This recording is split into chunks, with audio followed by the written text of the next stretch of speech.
Encontré a Gerardo, mi esposo, besando a Regina, la prometida de mi hijo, en la sala de nuestra casa, a unas horas de la boda. No fue una confusión ni un gesto torpe. La besaba como un hombre besa a una mujer que desea, no como un suegro toca a la futura esposa de su hijo.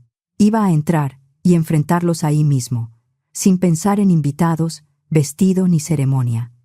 Entonces vi a Andrés en el reflejo del ventanal. Mi hijo estaba parado en el pasillo, pálido, con la cara dura de alguien que ya no esperaba explicaciones. Me miró y dijo en voz baja: «Mamá, ya lo sé. Y es peor de lo que te imaginas». Esa mañana me desperté a las 5. No había dormido casi nada. Me dije que eran nervios normales, los nervios de una madre el día de la boda de su único hijo. Pero en el fondo sabía que no era solo eso. Me senté en mi oficina y abrí unos archivos del despacho. Era el cuarto más silencioso de la casa, el lugar donde siempre me escondía cuando necesitaba pensar sin que nadie me pidiera nada. Tengo un despacho contable pequeño en casa. No es grande, pero tiene clientes buenos, de años, de esos que pagan a tiempo y confían. Con ese trabajo pagamos la universidad de Andrés, seguros, arreglos de la casa y muchas cosas que el sueldo de Gerardo nunca alcanzó a cubrir por sí solo.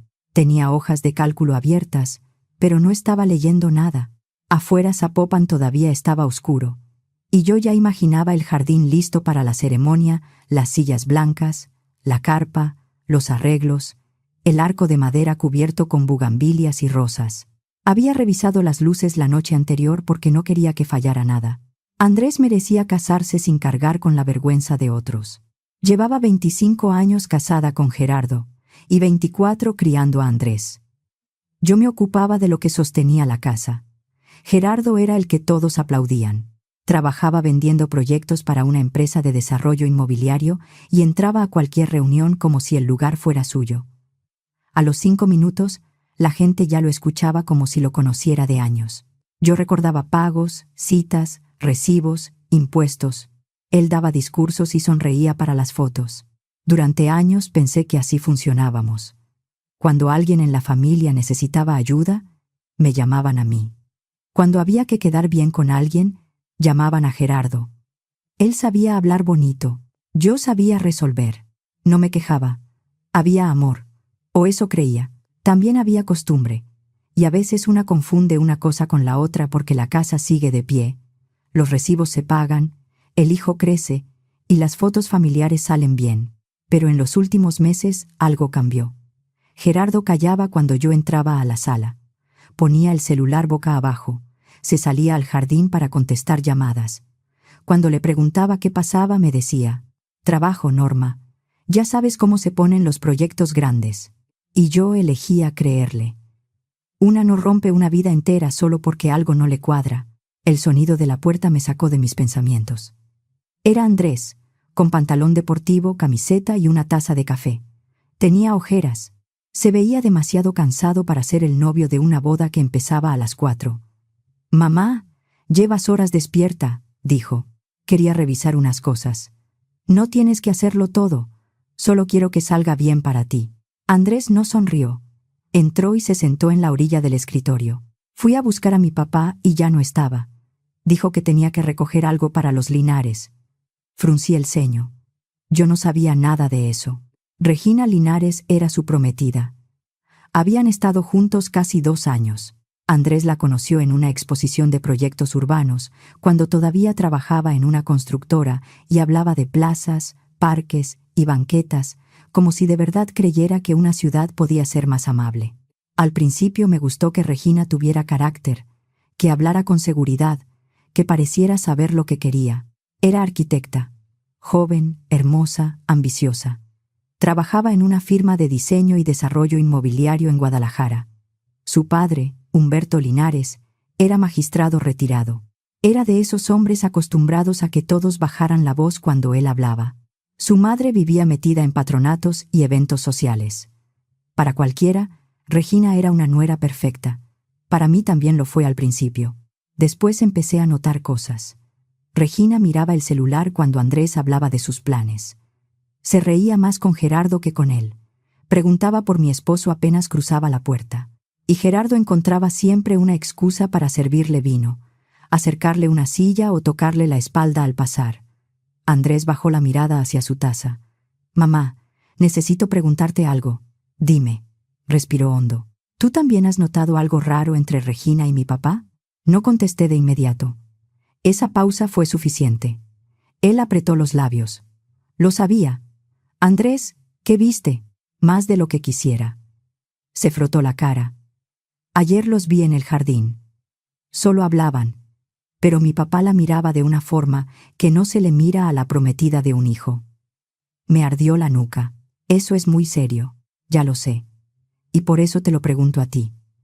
Porque si me dices que estoy exagerando, tal vez todavía puedo fingir que no pasa nada». No pude mentirle. Antes de responder, la puerta se abrió. Gerardo entró vestido con camisa impecable y pantalón de vestir. Se veía tranquilo, bien peinado, perfecto, siempre perfecto. «Pero mira nada más», dijo. «Mis dos personas favoritas».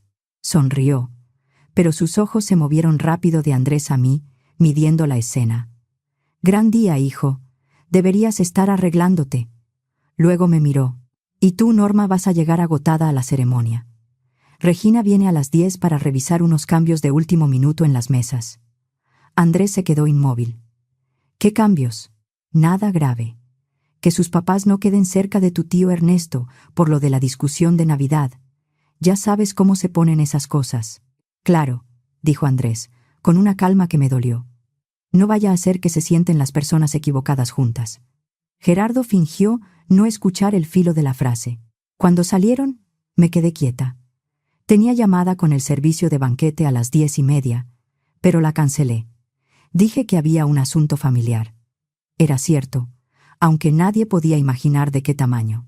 Pasé las siguientes 2 horas fingiendo que hacía algo útil. Acomodé una cocina que ya estaba limpia. Revisé copas, servilletas, flores. Cada coche que pasaba por la calle me tensaba el cuerpo. A las 10 en punto entró una camioneta blanca. Regina bajó con pantalón de mezclilla claro, blusa de seda y lentes oscuros. Caminó hacia la puerta con esa seguridad de quien siempre ha sentido que todos los espacios le pertenecen. No sé por qué salí por la puerta de atrás. Tal vez porque ya no quería sospechar. Quería ver. Rodeé la casa y me agaché detrás de las bugambilias que daban a los ventanales de la sala. Me sentí ridícula. Una mujer adulta escondida en su propio jardín. Pero más ridículo era seguir fingiendo que no veía nada. Me quedé. Gerardo abrió. La dejó pasar. Estaban junto a la chimenea decorativa donde cada Navidad nos tomábamos la foto familiar. Él le sirvió algo. No escuchaba las palabras, pero sus cuerpos decían suficiente. Estaban demasiado cerca. La mano de Gerardo se quedó en la parte baja de la espalda de Regina. Un segundo, luego otro. Regina sonrió y puso la mano sobre su pecho. Él se inclinó hacia ella. Yo no respiraba. Luego la besó. No fue un accidente. No fue un beso de consuelo. Fue largo, íntimo, seguro, en nuestra sala. En el sillón donde Andrés se dormía de niño mientras yo le leía. Di un paso hacia la puerta. Iba a entrar y romperlo todo. Entonces vi a Andrés reflejado en el vidrio. Estaba en el pasillo de arriba, mirando la misma escena. No lloraba. Eso fue peor.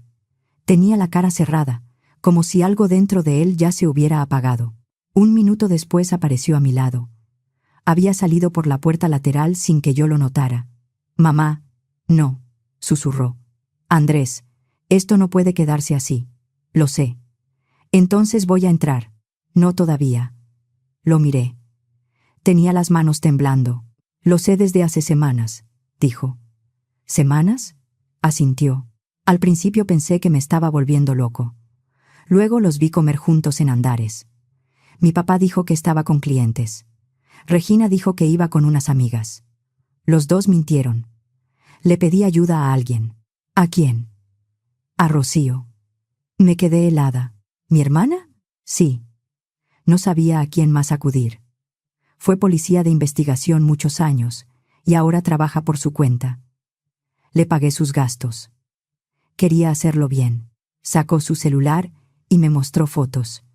Gerardo y Regina entrando a un hotel de lujo en Puerta de Hierro, saliendo 2 horas después. Otra imagen en un restaurante, otra en un estacionamiento, otra con las manos entrelazadas. Hay semanas de pruebas, dijo Andrés. No solo fotos, también movimientos de dinero. Y algo más. Me mostró una nota con fechas. No era una lista hecha por rabia, era ordenada, casi fría. Hotel, restaurante, llamada, retiro bancario. Vi mi vida convertida en una tabla. Y eso me dio más miedo que cualquier grito. Sentí que me faltaba el aire. ¿Qué más? Rocío te lo tiene que explicar. Pero no es solo Regina, mamá. Dentro de la sala, Gerardo acariciaba la cara de Regina como si no existiera nada fuera de ella. Me incorporé. Voy a detener esto. Andrés me agarró el brazo. Si lo hacemos en privado, nos van a voltear la historia. Mi papá va a decir que estás alterada. Regina va a llorar. Van a negar todo hasta que terminemos pareciendo nosotros los crueles. Lo conocía. Gerardo podía romper un plato y hacerte sentir culpable por haber escuchado el ruido. ¿Entonces qué quieres hacer? Andrés tragó saliva. Que la verdad salga donde no puedan esconderla. Por un momento pensé en los invitados, en mis hermanos, en los papás de Regina, en el escándalo. Pensé en la vergüenza, luego miré a mi hijo, parado detrás de unas flores, viendo a su prometida besar a su padre. Él ya había pagado esa vergüenza solo. Dime qué tienen, dije. Nos reunimos en mi oficina poco después, mientras Gerardo y Regina seguían actuando como si nada. Cerré la puerta con llave. Andrés llamó a Rocío.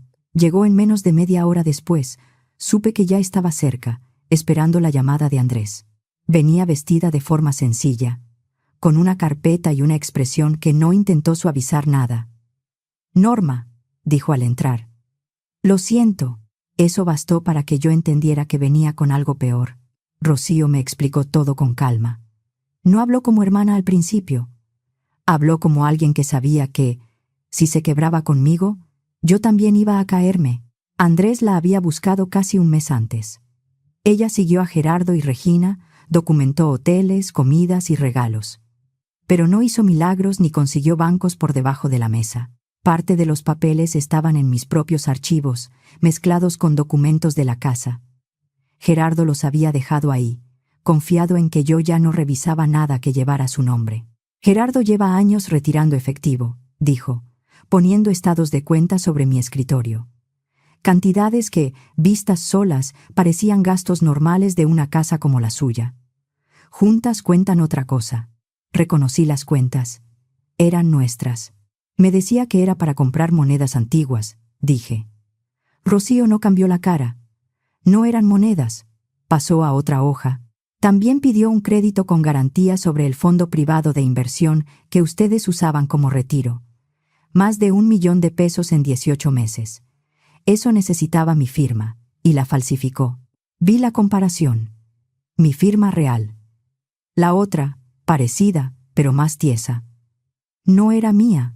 Como contadora, sabía lo que eso significaba. No era una deuda cualquiera ni un descuido de pareja. Era un documento firmado en mi nombre. Un compromiso cargado sobre mi futuro sin que yo hubiera dicho que sí. Ahí la infidelidad dejó de ser solo una herida. Era robo. Gerardo había tomado el futuro que yo ayudé a construir y lo usó para pagar hoteles, regalos y mentiras. Rocío abrió otra carpeta. Antes de hablar, me miró como si necesitara asegurarse de que yo podía escuchar otro golpe. Y Regina no es una víctima. Su firma ya la estaba investigando. Hay facturas infladas, proveedores falsos y pagos a consultores que no existen. La denuncia ya fue presentada ante la fiscalía. Hablé con uno de los socios, porque Andrés me autorizó a explicar lo que estaba pasando. En el último año aparecen operaciones ligadas a casi 3,5 millones de pesos. ¿Ella sola? Ella firmó suficiente para hundirse.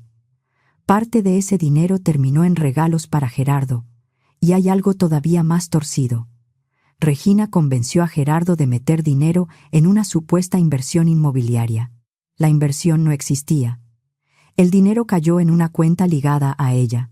Solté una risa seca. Gerardo, tan convencido de ser el más listo de cualquier cuarto, también estaba siendo usado. Falta lo más delicado, dijo Rocío.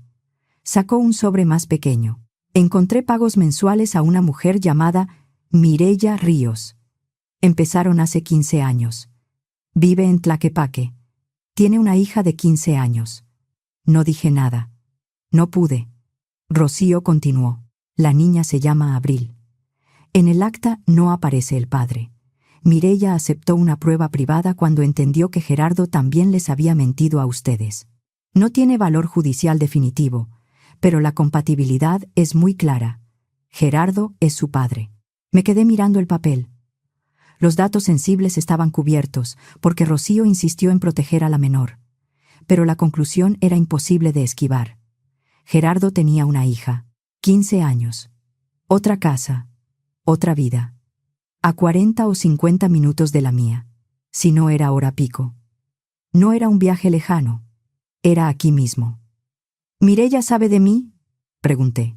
No sé cuánto le dijo Gerardo, pero sabe que él nunca estuvo libre como decía, con mi dinero, con nuestro retiro, con las horas que yo pasé trabajando mientras él fingía juntas. Pensé en esa niña. Abril no era la traición, era otra persona lastimada por Gerardo. ¿Qué van a hacer con Regina?, pregunté. La firma ya pidió acción. La policía de investigación sabe que estará aquí. No llegan por tu discurso, Norma. Ya venían por ella. No habrá una escena porque a ti se te ocurrió, sino porque hay una denuncia y una carpeta abierta. Miré a Andrés.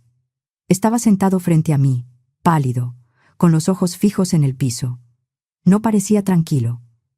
Parecía un muchacho haciendo lo único que le quedaba para no quebrarse. ¿Y tú qué quieres?, le pregunté. Levantó la mirada. No quiero casarme con una mentira. Y no quiero que ellos salgan de aquí diciendo que imaginamos todo. No pude discutir eso. Las horas siguientes fueron una actuación. Yo iba de la cocina al jardín, del jardín a la sala, respondiendo preguntas sobre manteles y copas mientras sentía que la piel no me pertenecía. Gerardo preguntaba por flores y mesas. Regina me sonreía como si no hubiera besado a mi esposo en mi sala esa misma mañana. Yo respondía lo justo.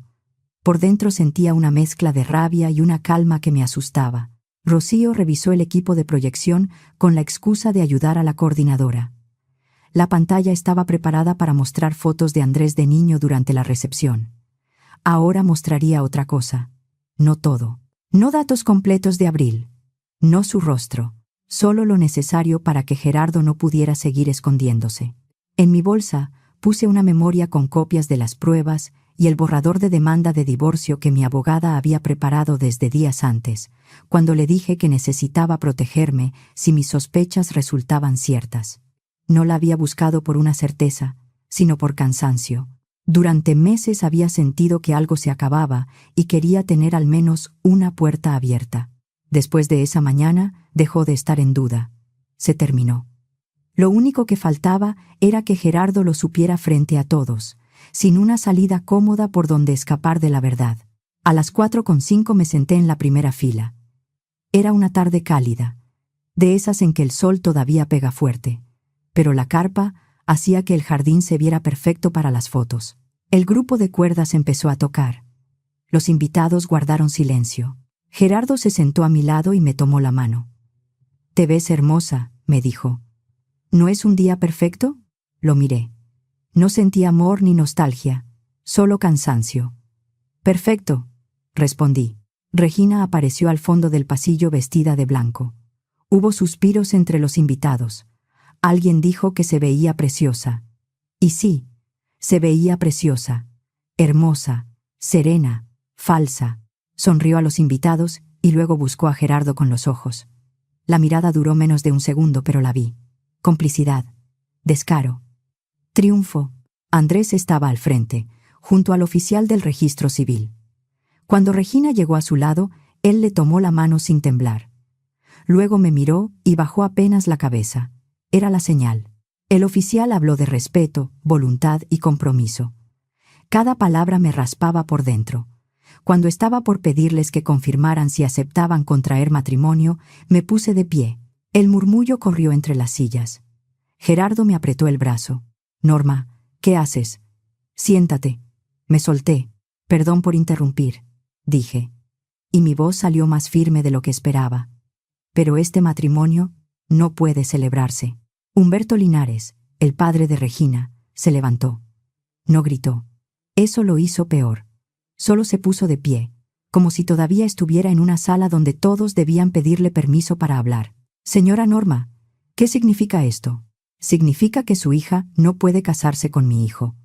No mientras mantiene una relación con mi esposo, y no mientras todos ustedes están aquí aplaudiendo una mentira. Gerardo se puso rojo. Norma, perdiste la cabeza.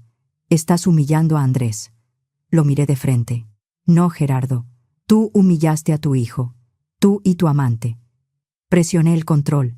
La pantalla se encendió. La primera imagen fue Gerardo besando a Regina en nuestra sala esa mañana. El jardín se rompió en gritos, murmullos, sillas moviéndose. Algunos se taparon la boca. Otros levantaron el celular antes de entender siquiera qué estaban grabando. La madre de Regina se llevó una mano al pecho. Humberto Linares se quedó inmóvil. Regina retrocedió. No, dijo. Eso no es lo que parece. Andrés habló sin levantar la voz. Sí es lo que parece. La pantalla cambió. Fotos del hotel en Puerta de Hierro. Restaurantes. Estacionamientos. Fechas. Horas. Manos tomadas. Cuerpos demasiado cerca. Esto no fue un error, dije. Llevaban semanas engañándonos. Gerardo gritó que eran montajes, que yo estaba alterada, que alguien quería destruirlo.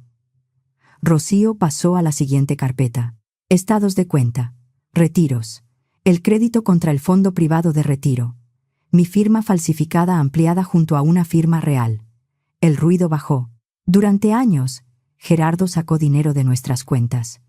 En los últimos 18 meses, tomó más de 1 millón de pesos de un fondo que yo ayudé a construir. Falsificó mi firma. Usó dinero familiar para pagar hoteles, regalos y una doble vida. Regina lloraba, pero ya nadie sabía si consolarla.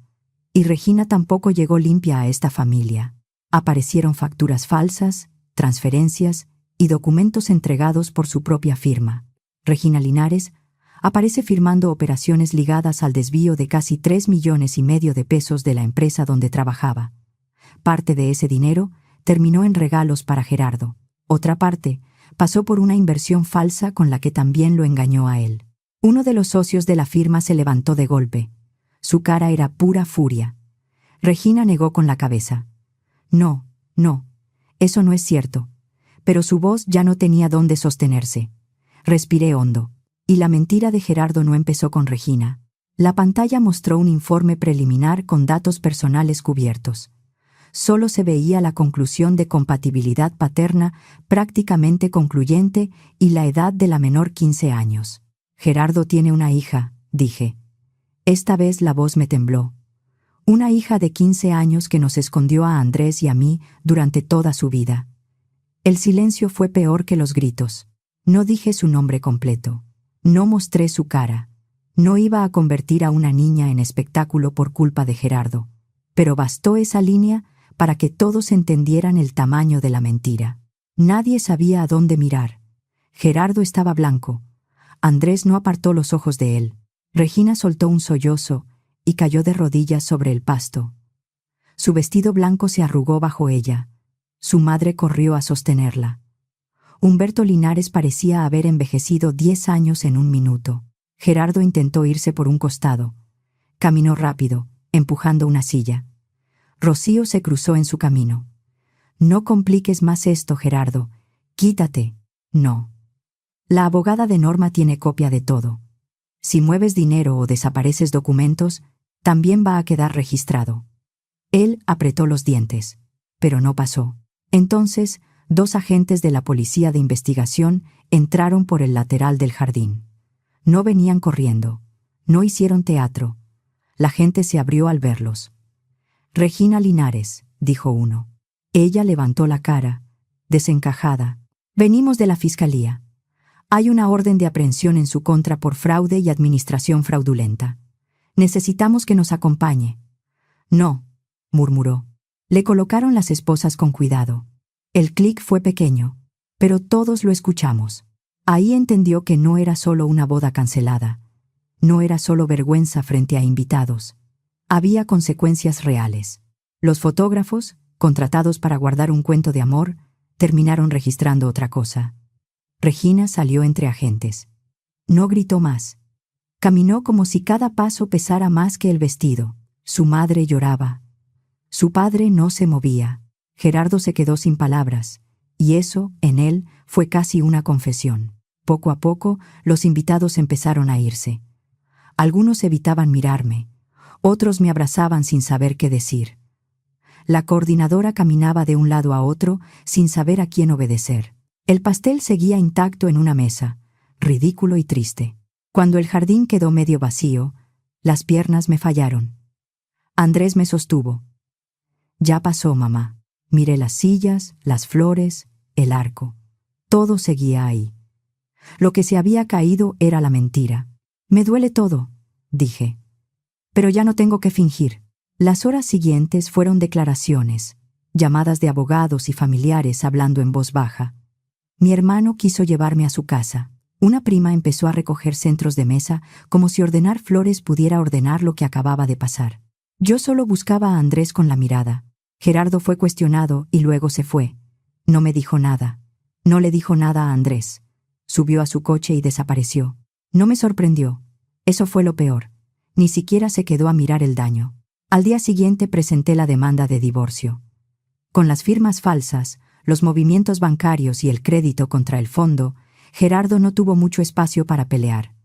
El proceso fue duro, pero claro, hubo audiencias, llamadas, papeles, avalúos, conversaciones que yo habría preferido no tener. Aprendí que una separación no termina cuando una firma se estampa, sino cuando una empieza a dejar de explicar lo que el otro hizo. Me quedé al inicio con la casa y con parte importante de los bienes que quedaban como compensación por el daño financiero. No lo sentí como victoria. Era apenas recuperar algo de lo que me había quitado. Regina aceptó un acuerdo ante la evidencia. La firma donde trabajaba no quiso resolverlo en silencio, porque el daño era grande y porque sus socios también habían quedado expuestos. Fue sentenciada por fraude y obligada a devolver el dinero. La familia Linares, tan cuidadosa de su apellido, quedó marcada. Gerardo perdió su puesto, amistades y reputación. Se mudó a un departamento pequeño y, por lo que supe, dejó de aparecer en los lugares donde antes entraba, saludando a todos. La historia circuló en redes y algunos medios locales la levantaron. Durante días vi mi vida resumida en titulares que no podían contener ni la mitad de lo ocurrido. Hubo gente que me defendió y gente que me llamó cruel. Dejé de contestar llamadas. Mi despacho perdió clientes, pero no todos. Una clienta de años me dijo por teléfono: «Yo no vine por tu matrimonio, Norma. Vine porque haces bien tu trabajo». Esa frase me sostuvo más de lo que ella imaginó. Algunos se quedaron, otros llegaron después. Trabajar me ayudó a no quedarme parada en el mismo día. Lo más difícil fue abril. 2 semanas después, recibí una carta de Mireya Ríos. Decía que lamentaba el daño, que Abril se había enterado por las noticias y que quería conocer a Andrés. También a mí, si yo aceptaba. Dejé la carta 3 días sobre la mesa. Abril era la prueba viva de la mentira más larga de Gerardo, pero no era culpable de nada. Era una niña. Mi hijo tenía una hermana. Le mostré la carta a Andrés. La leyó en silencio. «Quiero conocerla», dijo.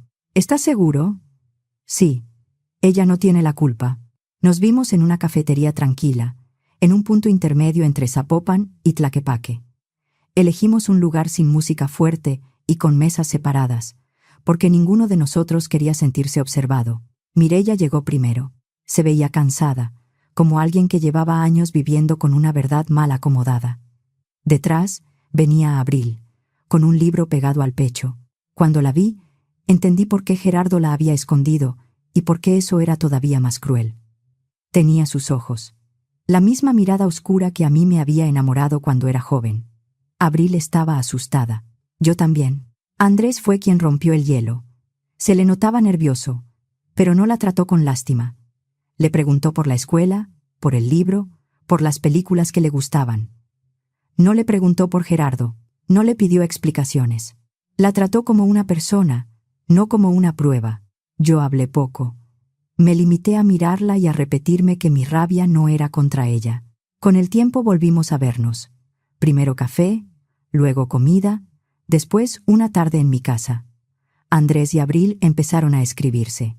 Descubrieron gustos parecidos y una forma tranquila de acompañarse. No fue una familia perfecta. Fue algo más lento, más raro y más honesto. Con los meses, los días dejaron de girar alrededor del escándalo. Vendí la casa grande porque cada rincón me devolvía una escena que no quería seguir mirando. Compré una casa más pequeña en Zapopan. No tenía gran jardín, ni sala para recibir a 50 personas, ni rincones pensados para presumir una familia perfecta. Pero era mía. Solo mía. Andrés fue a terapia. Al principio decía que iba por mí, para que yo no me preocupara. Después entendió que también iba por él. Le costó aceptar que la mujer que amó no existía como él la imaginó, y que su padre tampoco. Más adelante dejó su trabajo corporativo en la constructora y empezó una especialidad en arquitectura de paisaje. Decía que quería diseñar lugares donde la gente pudiera respirar. Yo no le dije que entendía demasiado bien esa necesidad. Abril empezó a venir a cenar algunos domingos.